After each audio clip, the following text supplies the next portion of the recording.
ప్రపంచవ్యాప్తంగా ఆ దేవదేవుడి భక్తుల్ని, శ్రీవారి భక్తుల నమ్మకాన్ని, విశ్వాసాన్ని దెబ్బతీస్తూ, టీటీడీ పవిత్రతని దెబ్బతీస్తూ,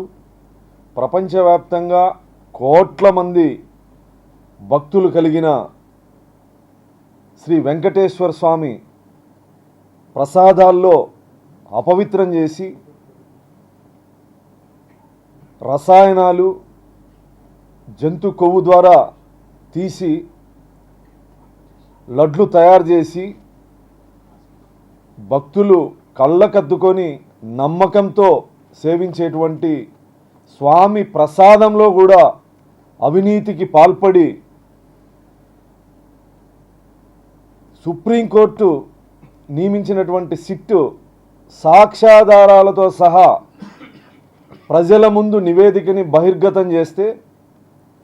సిగ్గు లేకుండా వైఎస్ఆర్ కాంగ్రెస్ పార్టీ నాయకులు మీడియా ముందుకు వచ్చి అసలు ఎక్కడా కల్తీ జరగలా, తిరుపతి ప్రసాదాల్లో ఎటువంటి సంఘటనలు కూడా జరగలేదు అనే విధంగా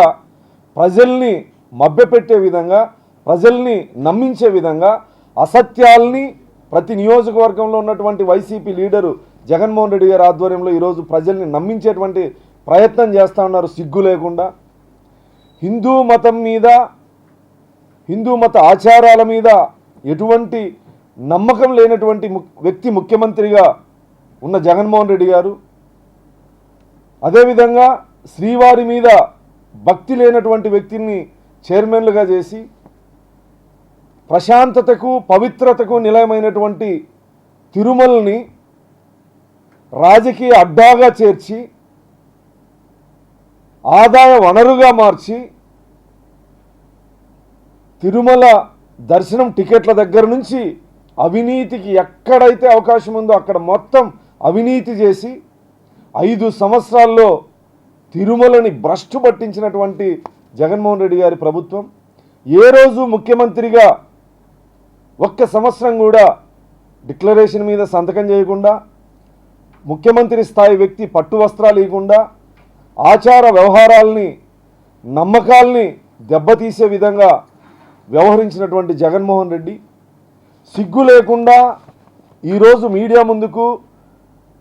సాక్షి ఛానల్లో డిబేట్లు పెట్టి సిట్టి నివేదికని అస్సలు చదవకుండా ప్రజలు చదవరు, ప్రజల అమాయకులు అనే ఉద్దేశంతో అబద్ధాల్ని, అసత్యాల్ని నమ్మించేటువంటి ప్రయత్నం